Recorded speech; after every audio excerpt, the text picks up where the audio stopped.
Nos ponemos a la escucha, una escucha humilde y atenta, sobre la manera como la Biblia canta al trabajo. Por eso permítame de una manera sencilla hacer una incursión básica en la visión que la Biblia nos da del trabajo. Se trata de la luz que nos da la revelación. Es el criterio primero y fundamental en el que se apoya toda reflexión cristiana. Se parte de la palabra de Dios. La palabra es el alma de la teología y también de todo ejercicio de servicio al mundo, a la iglesia y al mundo, de una animación bíblica de la pastoral. Eso nos lo enseñó el Concilio Vaticano II. Y todo tiene, a ver, comencemos ya, todo tiene un principio. Y este principio, que está en la palabra de Dios, nos dice en el libro del Génesis, Dios dijo, hágase la luz, y la luz fue hecha. El primer canto al trabajo en la Biblia tiene su portada en el primer capítulo del libro del Génesis. Una página poética que canta la creación en 7 días. Una página que celebra la maravilla del trabajo de Dios, el creador del mundo, del cosmos, para decirnos, el primer trabajador es Dios. Un conjunto de elementos distintos y ordenados hechos para funcionar en concierto, una obra divina que consiste en el dar forma y espacio al sol, la luna, el mar, el aire, los peces y los pájaros, en un proceso de acción y de distinción que se desarrolla en el tiempo y al ritmo de las estaciones. Así comienza la Biblia. Y llega el último día, dándole forma al fango, con ese aliento que somos nosotros, seres humanos. Y Dios hizo al ser humano, fruto de su trabajo libre y creativo. Era el 6.º día, nos dice la Biblia. Hagamos, dice Dios, no dice hago. El Dios creador se revela como misterio de comunión. Tanto así que la obra hecha a su imagen y semejanza es precisamente la criatura sexuada. Hombre y mujer los creó. Y vio Dios que era buena, bella. Entre ellos vemos la mirada y la palabra. Un himno de alegría y de correspondencia, porque la vida es un trabajo de amor.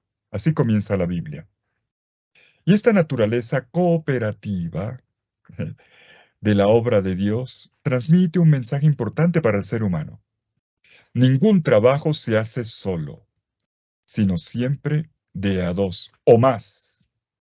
Un criterio que va a animar toda la obra de salvación por Israel. Y es el mismo criterio que seguirá Jesús con su movimiento. Los mandó de 2 en 2. Dios en el Antiguo Testamento llamó a Moisés como su primer colaborador, y Moisés tuvo necesidad de Aarón.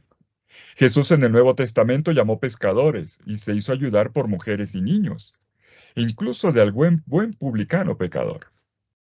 Un reflejo límpido del tiempo del inicio, cuando se fijaba el cielo, es lo que nos ha presentado ya desde la primera página del libro del Génesis. Y él, la sabiduría que habla, estaba allí. Cuando trazaba un dique en el abismo, cuando establecía el mar y sus límites, cuando ponía los fundamentos de la tierra. Así lo reflexiona la sabiduría bíblica. La señora sabiduría se personifica. Yo estaba con él, dice la sabiduría, como una arquitecta, como una arquitecta. El trabajo de Dios y de la señora sabiduría no es solamente generativo, sino también contemplativo, poético, en el sentido literal, ¿eh? Y eso prevé consigo, atención, un fin estético, el placer de ver y de contemplar la armonía. El trabajo de Dios, la física, la matemática, la geometría, se traducen en obra de arte. Una necesidad que se transforma en libertad absoluta. Sábado de fiesta y de reposo, del uno que se arrodilla frente al otro. Y dice la sabiduría, reflexionando sobre ese primer momento que la Biblia coloca delante, el momento originante. Dice la sabiduría, era como una doncella. Jugaba con el globo terrestre, jugaba y encontraba placer con los hijos de la humanidad. Pues esta estupenda imagen que está en el libro de los Proverbios retoma la imagen del Dios que construye el mundo con los dedos de la sabiduría, al ritmo de una liturgia de juego y de alegría que emerge del gozar de las criaturas apenas hechas por la mano del Creador. Y lo que no va con el trabajo de Dios es la soledad. Tanto así que el mismo Dios se permite corregirse, autocorregirse. Es capaz de decir que también algo no le salió bien, que algo no es bueno. No es bueno que el Adán, humanidad, esté solo. Voy a hacerle a uno que le corresponda. Es el trabajo de ensayar una y otra vez. Así sí funciona. Y se juntan manos e intelecto, la razón crítica y la autocrítica. Así también es Dios. Y viendo al Adán cerrado a la vida, Dios lo abraza, lo reabre para fabricar a la mujer. El verbo hebreo que se utiliza en el texto es baná. Baná significa fabricar. La mujer es la construida y la constructora de hijos. Ben, hijo, el construido. Así dice ben, hijo, en hebreo. Y su matriz es el espacio del que brota toda criatura. Una gota de esperma, según la antropología bíblica, en ella se transforma en 248 diversos elementos del cuerpo de un niño, un micromundo. Y a la mujer le da el supremo destino de recoger el testigo del Creador, recoger la obra del Creador, que es la fábrica de la vida, la obra suma, a la que el esfuerzo humano se une. El fruto del sudor del hombre que cultiva la viña, por una parte, servirá también para hacer niños en el campo de la mujer. Así piensa la antropología bíblica semita, inicial, primigenia. Y vemos aquí que la vocación de la madre y del padre, parir hijos, funciona de manera homogénea. Ella, parir hijos. Él, parir la tierra, mediante el trabajo, el cultivo, pero ambos son grandes trabajadores. Se pone a la par el generar, el sacar de la tierra, como el sacar del vientre, el generar humanidad. Y esto para nutrir el futuro, para abrir espacio a esos procesos entonces desconocidos de vida, que son los hijos. En el Nuevo Testamento, Dios mismo se hará hijo de una Virgen Madre. Llegamos ya a la plenitud de los tiempos rápidamente, y ella es la que hace de su humanidad el espacio en el que el Creador no desdeña el hacerse criatura. Dios se hace cuerpo a través del trabajo de una mujer, y ella será llamada Dignitas Terrae, en una antífona famosa. El sábado de Dios, trabajo de la gracia, fuera de cualquier posible lógica de prestación. Su trabajo, de hecho, le da un giro a la posición originaria.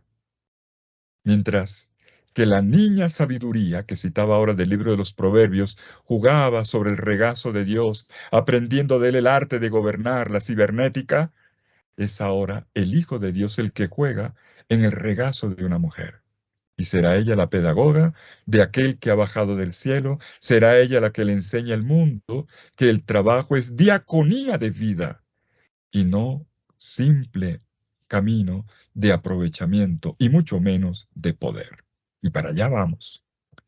La humanidad tiene ahora en mano la semilla de la obra de Dios y puede decidir si usar el trabajo para producir un ídolo de sí mismo, continuando en la lógica del vender y comprar, o cultivar, custodiar el jardín global, que es la tierra de Dios y por lo tanto de todos. Y aquí entra entonces el dilema ético. El escenario de la encarnación es el de la historia. Y en él el trabajo será la facultad más decisiva, casi a la par de Dios. El Salmo 8, versículo 5, se pregunta, ¿qué es el hombre? Para que te acuerdes del qué es el hombre. Lo has hecho casi al nivel de un Dios, dice el orante. Si el hombre puede hacer del trabajo un instrumento de bendición también puede hacer del trabajo un instrumento de maldición. Dios, nos va a decir la Biblia en su reflexión profunda, se involucra, encarnándose y poniendo la vida del mundo en manos de la libertad humana. Un ser humano que dotó de la potencia, de la inteligencia, una mediación para crecer o un arma en su contra. Y el alumbramiento de la mujer, volvamos al Génesis, un momento. El alumbramiento por parte de la mujer lleva consigo el dolor. Si es un prodigio sembrar y cosechar los frutos, también lleva consigo el esfuerzo, la fatiga y el sufrimiento. El dolor del parto de Eva no termina con el parto de los hijos, dura siempre. Y la historia de Caín describe en un mito bíblico cosas que nunca han sucedido, así funciona un mito, pero que en realidad cuenta lo que sucede siempre.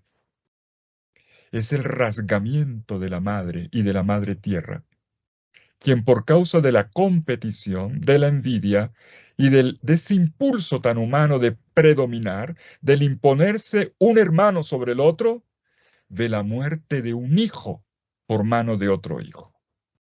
Un gesto que marca el fin de la fraternidad como el de aquella humanidad querida por Dios, el ideal de humanidad.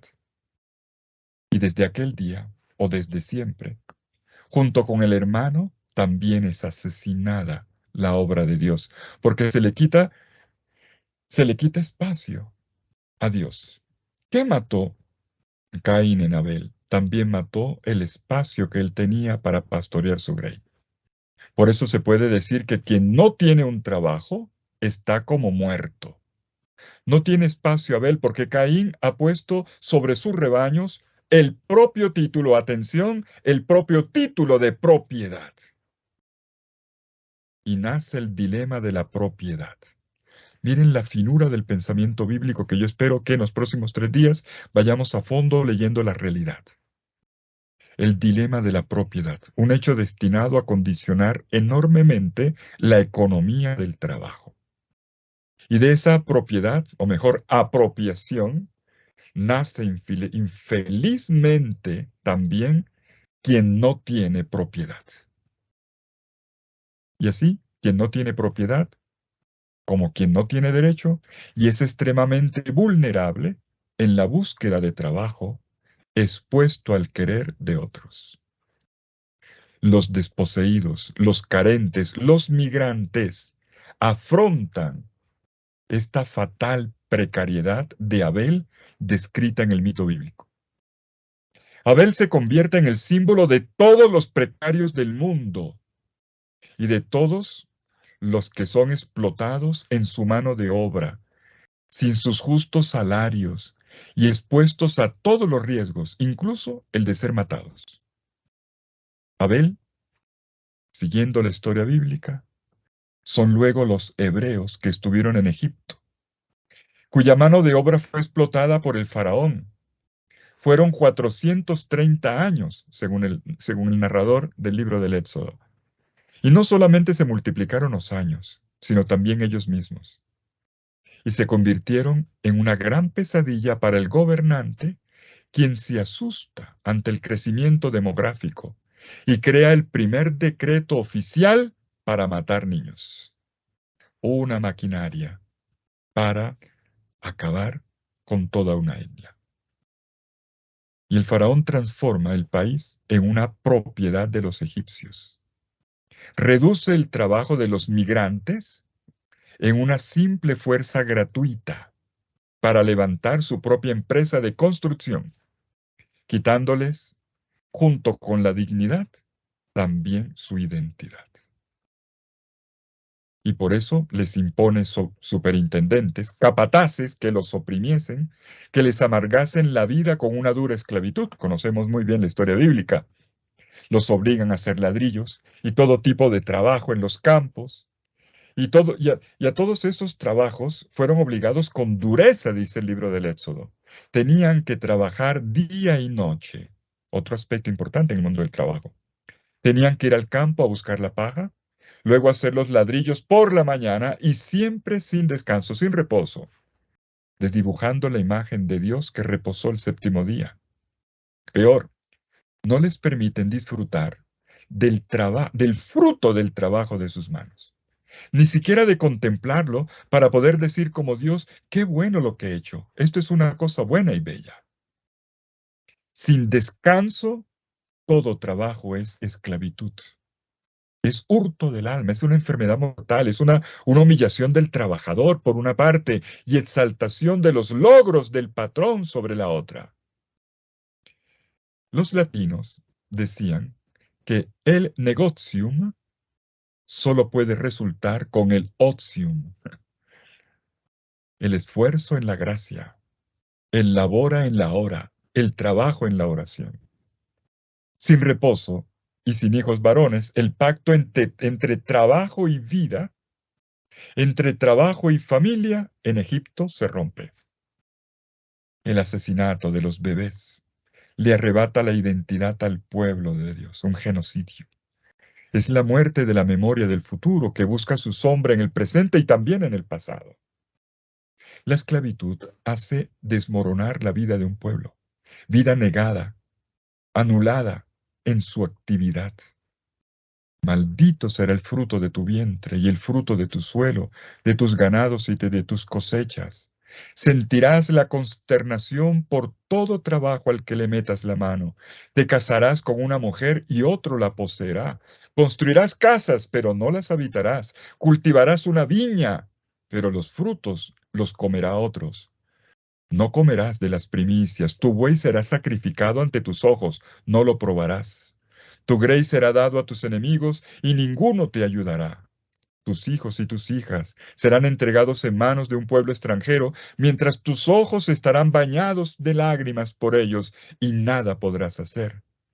Serás oprimido y aplastado cada día. Tu vida parecerá ante ti como suspendida de un hilo. Suena fuerte este texto, ¿verdad? Es del libro del Deuteronomio. Estoy citando la Biblia. Este es el texto más lacerante y lleno de maldiciones que encontramos en la Biblia. ¿Y a qué se refiere? Al mundo del trabajo explotado. Al mundo del trabajo explotado, fuente de toda violencia. Y por eso de las guerras, Pacem in terris. La esclavitud violenta la vida entera, pasando por la deturpación del sentido del trabajo, sin un pacto humano, político o social. Queridos amigos, filósofos, pensadores, sociólogos, políticos, este es el tema. Sin consideración ética, el trabajo se convierte en un exilio. Pierde todo su sentido y la finalidad de la vida y de la solidaridad se convierte en una alienación, en ansia de poder para los más ricos y suspensión eterna, desgracia eterna para los más pobres. Una economía que transforma el jardín en un infierno. Los suburbios del mundo, poblados de tantas injusticias, eso es lo que señalan con su dedo los profetas. La tierra reducida a un desierto de escombros. ¿Por qué los impíos prosperan? ¿Por qué los corruptos prosperan? Pregunta el profeta Jeremías. Enormes son los daños de las tramas, porque esto es muy planeado por parte de los malvados. Y entonces, el creyente, el hombre sencillo que confía en Dios, implora y llama a Dios en causa. ¿Por qué tú no miras y no intervienes, Dios? Un grito que se sigue elevando hoy cuando millones de niños son dejados morir de hambre y de sed. ¿Por qué? ¿Por qué? Esta es la peor guerra, el peor exterminio, el peor genocidio. Los profetas hablaban de esto. Jeremías, el profeta Jeremías dice, viendo la desgracia de Jerusalén, veo que para comer hasta las mismas madres se reducen vendiendo sus cuerpos. es la trata de los cuerpos. Nace otro mercado abominable, espantoso, peor que cualquier esclavitud. La venta de los órganos de los cuerpos. ¿Por qué se multiplican los males, atacando sobre todo a los más jóvenes? ¿Cómo es posible que otro patrón haga que la economía y las finanzas sean como vampiros que chupan las vidas de los que buscan trabajo y sobre todo de los que no tienen influencias para conseguirlo? La mitad de la humanidad reducida a descarte, a basura, a usufructo de unos pocos. Esta es la denuncia bíblica.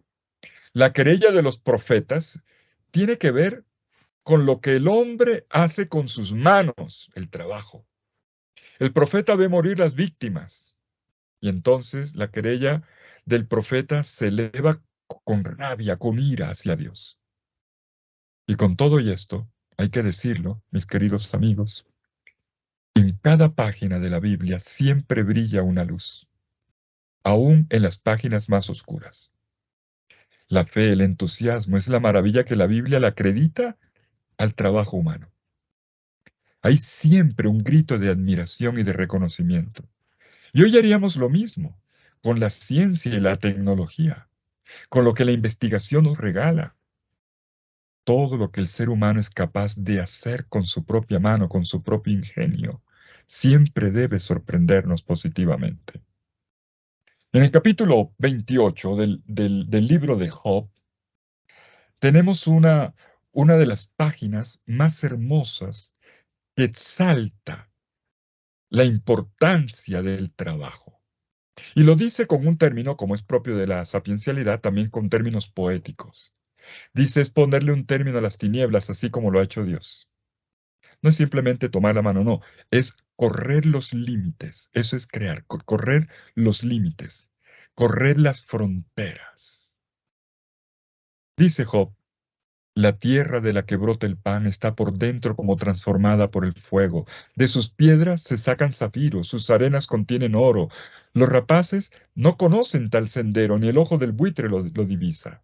Solo los inteligentes. No lo pisotean las fieras altivas, ni transita por él el leopardo. El hombre echa mano al pedernal, remueve las raíces de los montes, en las rocas abre galerías, y con sus ojos descubre lo más precioso. Explora las fuentes de los ríos y saca a la luz lo más oculto. Pero la sabiduría, ¿dónde podrá encontrarse? ¿Cuál es el lugar de la inteligencia? Bueno, les recomiendo ese capítulo 28 del libro de Job, el canto más hermoso al valor del ingenio humano. Maravillosas son las obras del ser humano, prodigio de la tecne y diríamos de la tecnología hoy. Con ella se han movido civilizaciones y ese avance era casi espiritual porque era un transformar la vida con creatividad, rompiendo los muros, eso, correr las fronteras, afrontando la muerte para que haya calidad de vida. El mito del buen salvaje fue superado en la posmodernidad y la Biblia había hecho eso precisamente, la Biblia es muy actual. Siente la seducción de la grandeza de las obras humanas hasta el punto de verlas como fruto de la sabiduría sugerida por la boca de Dios mismo. Salomón, constructor del templo y del reino de Israel, es el sabio por antonomasia. Conocía todas las plantas, desde el orégano que brotaba junto a las paredes hasta los ceros del Líbano. Asuero, el gran rey de Persia, cuyo palacio era lujoso, nos dice el libro de Esther, obra de artistas, carpinteros y joyeros. Lo extraordinario permite vislumbrar el exceso de la obra de las manos del hombre como superación del límite. Y hoy, dejo esto para reflexión. Estamos en un giro importante en la historia de la civilización. Hablamos del cambio de época. Alguno me decía, hace años, recuerden, aparecía, no, ¿cuál cambio de época? El mundo cambió y no nos hemos dado cuenta. En todo cambio de época, siempre se supera un límite. Y el límite es radicalmente antropológico, ¿saben? Hoy vivimos cambios radicales, pero ese no es el problema. El problema está en la fractura entre el límite y el bien personal y común, entre el tú y el otro, entre la defensa de los derechos individuales y la salvación de la fraternidad, entre la exclusión y la comunión, entre la tecnología y las miles de fragilidades humanas. que junto con la mecánica de un robot de última generación, como el último logro de la inteligencia artificial, siempre necesita de una mano amiga que le ayude a escalar. Necesita de una mano que de vez en cuando le regale una caricia en la espalda. Entre tanta grandeza, entra en juego siempre en sordina la tentación de hacer de estos saltos extraordinarios que el trabajo humano le aporta a la civilización un delirio de omnipotencia. El hacer del trabajo una fábrica de soledades, la deriva de la vulgaridad de quien dice yo me he hecho solo. El trabajo se convierte en el escenario de una liturgia blasfema al ídolo del dinero, de las finanzas y de la grandeza de unos pocos, de una élite privilegiada que se siente diferente y por encima de los demás y que cree tener el control del mundo. En esa trampa cae con facilidad la cultura promovida por los medios y que hace florecer monstruos que transforman las personas de fines en medios y que quitan de por medio a quien a todo lo que consideren que no aporta, que no les sirve. Se establecen sistemas de corrupción, más o menos avalados por la mentalidad increíble, popular, y que son como tumores que infectan la sociedad y se apropian de la vida de las personas. Y es así como se promueven guerras, con el pretexto de darle trabajo a los fabricantes de armas. Y se aprovecha la inteligencia artificial de la cual no conocemos la voluntad. Los gobernantes se apacientan a sí mismos, como diría el profeta Ezequiel, capítulo 34, y se hacen cómplices de ladrones. Reparten regalos para hacer aprobar sus proyectos, se embolsillan comisiones. ¿Saben quién dijo eso? El profeta Isaías. No es un discurso político, es bíblico. Política y trabajo están íntimamente interconectados en la Biblia. Y miren esto, en el vacío de una verdadera política se favorece una lógica del trabajo que atrae el poder de las mafias, de aquellos que van tomando el control, aprovechando que la gente no tiene trabajo. Tenemos las agencias de empleo, tenemos usura de todo tipo, bancos incluidos, ¿eh? La burocracia desestabilizadora, el aprovechamiento de los ríos de inmigrantes. ¿Cuánto se aprovechan de estas personas? Ríos de gente buscando trabajo y necesitada. Son como en tiempos del faraón en Egipto, una pesadilla. Les tenemos miedo, como le tuvieron miedo también a Ruth, la extranjera, cuando llegó a Belén. Pero ella después descubrieron que fue un gran recurso para los hebreos. Pero en ese momento la vieron como una intrusa. No solo de pan vive el hombre, sino de toda palabra que sale de la boca de Dios, dijo Jesús. Y también dijo en otra parte, en el Sermón de la Montaña, no se preocupen por la mañana, el cuerpo de ustedes vale más que el alimento. ¿Por qué cito esto para concluir? No creo que estas palabras de Jesús estuvieran incitando el ocio irresponsable o el vivir cómodos a costa de otros. Son palabras sobre la providencia de Dios. Pero Jesús, ante todo, buscaba enseñar a distinguir, a establecer una clara jerarquía entre bienes materiales y cuerpo. Equivaldría hoy a decir entre el ser ciudadanos o el ser consumistas. El ser humano tiene un estómago, pero no es un estómago. No es un mero objeto de necesidades materiales, sino un sujeto espiritual abierto a la trascendencia. Uno que con su trabajo abre la tierra, y así se abre la trascendencia, no lo contrario. ¿No ven ustedes que su cuerpo es templo del Espíritu Santo?, dirá Pablo. Y todo esto nos lleva a este punto final. El bien de la familia común debería ser siempre la finalidad del trabajo de todos. Es lo que recita bellamente el Salmo 128, que he escogido como título de esta intervención de apertura. El Salmo describe a un trabajador que regresa cada atardecer, que entra a su casa, se sienta a la mesa donde sus hijos son como brotes de olivo. El trabajo es una tarea y un compromiso, es un sueño y es un acto de profecía. Y dice el orante, feliz el hombre que teme al Señor, vivirá del trabajo de sus manos. Su esposa, como una vid fecunda en la intimidad de la casa. Sus hijos, como retoñitos de olivo que hacen como una corona en torno a la mesa. Este canto estupendo al trabajo nos muestra cómo el trabajo hace una gran unidad con el tejido de relaciones que hacen auténtica la vida humana. Las manos que consagran la bondad de sus frutos para una mesa de amistad de la que ninguno es excluido. Ninguno de ellos pasaba necesidad. Se va a decir de la Jerusalén del Espíritu en el libro de los Hechos de los Apóstoles. Todos tenían el vestido blanco de los invitados a la fiesta en la iglesia de los orígenes. Feliz el hombre que vivirá del trabajo de sus manos. No tendrá que robar, ni estar con las manos vacías, suplicando caridad de otros. Podrá formar una familia y no tendrá que esperar décadas para poder habitar en su propia casa y mandar a sus hijos a la escuela de justicia, de fraternidad, de humanidad, de felicidad, que es el gran proyecto de humanidad que nos propone la Biblia.